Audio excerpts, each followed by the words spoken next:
পাইথনে যে built in data টাইপগুলো রয়েছে তাদের মধ্যে অন্যতম হলো list data type.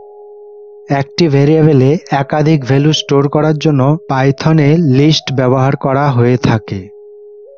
Python with ডিজিএডুফ্রিতে আজকে লিস্ট ডেটা টাইপ নিয়ে বিস্তারিত আলোচনা করব।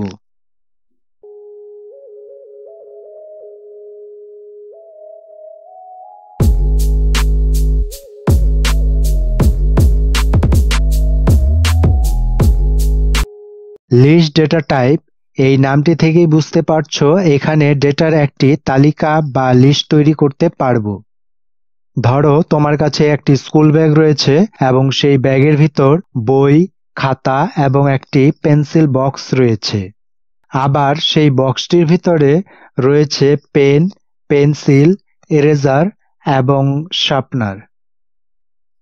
তাহলে এইখানে স্কুল ব্যাগটি হলো একটি লিস্ট, যার ভিতরে রয়েছে বই, খাতা এবং পেন্সিল বক্স।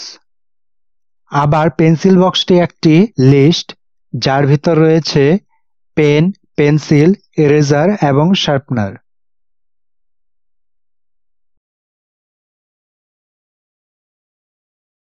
লিস্ট ডেটা টাইপের কিছু বৈশিষ্ট্য রয়েছে, যেমন লিস্ট ডেটা টাইপ তৈরি করতে গেলে প্রথমে একটি ভেরিয়েবলের নাম লিখতে হবে এবং ইকুয়াল চিহ্নটি দিয়ে তারপর স্কয়ার ব্র্যাকেটের মধ্যে ভ্যালুগুলোকে লিখে দিতে হবে এবং প্রত্যেকটি ভ্যালুকে কমা দিয়ে আলাদা করতে হবে। এখানে একটি ভ্যারিয়েবল তৈরি করে নিচ্ছি লিস্ট 1 এবং এর ভিতরে আমি স্টোর করছি কয়েকটি নাম্বার এবং সেই নাম্বারগুলোকে প্রত্যেকটিকে আলাদা করব কমা দিয়ে। লিস্টে আমরা মিশ্র ডেটা স্টোর করতে পারি, অর্থাৎ একটি লিস্টেই যে কোনো নাম্বার, স্ট্রিং, বুলিয়ান স্টোর করতে পারি। এমনকি লিস্টের ভিতর আমরা আরো একটি লিস্ট তৈরি করতে পারবো। একটি উদাহরণ দিয়ে দেখে নিই। এখানে var2 নামে একটি ভেরিয়েবল তৈরি করছি এবং এর ভিতর আমি একটি নাম্বার, একটি ইন্টিজার, একটি ফ্লোট, একটি স্ট্রিং স্টোর করে রাখলাম এবং এর ভিতরে চাইলে আরো একটি লিস্ট আমরা তৈরি করতে পারবো। আরেকটি স্কয়ার ব্র্যাকেট এর ভিতর লিখব এবং তার ভিতরে কিছু ডেটা রেখে দিতে পারবো। লিস্টের ভিতরে থাকা ডেটাগুলোর ইন্ডেক্সিং হয়, অর্থাৎ লিস্টে থাকা প্রত্যেকটি ভ্যালুর আলাদা আলাদা ইন্ডেক্স নাম্বার থাকে। যেমন ফ্রুটস নামে একটি ভেরিয়েবল তৈরি করলাম, এর ভিতর আমি ম্যাঙ্গো, বানানা, অ্যাপেল এই তিনটিকে রেখে দিলাম। এখানে ম্যাঙ্গোর ইন্ডেক্স নাম্বার হবে 0, বানানার ইন্ডেক্স নাম্বার হবে 1 এবং অ্যাপেলের ইন্ডেক্স নাম্বার হবে 2। লিস্ট মিউটেবল ডেটা টাইপ, অর্থাৎ লিস্টে থাকা ভ্যালুকে আমরা প্রয়োজন মতো আপডেট, ডিলিট বা নতুন করে আবার অ্যাড করতে পারি। লিস্টের ডুপ্লিকেট ভ্যালুকে সাপোর্ট করে, অর্থাৎ একটি লিস্টের মধ্যে যে ডেটাগুলো রয়েছে সেগুলিকে রিপিট করা যেতে পারে। ফ্রুটস নামে একটি লিস্ট তৈরি করে নিচ্ছি এবং তার ভিতর কিছু ফ্রুটসের নাম রয়েছে। এই যে ফ্রুটস ভ্যারিয়েবলটি, এর ডেটা টাইপ যদি চেক করি তাহলে আমরা পাবো এর ক্লাস লিস্ট। লিস্টের থাকা ভ্যালুগুলোকে আমরা প্রিন্ট করে দেখতে পারবো। প্রিন্টের মধ্যে শুধু লিস্টের নাম লিখে দিতে হবে এবং তারপর প্রিন্ট করলেই আমরা লিস্টের মধ্যে থাকা সমস্ত আইটেমগুলোকে দেখতে পারবো।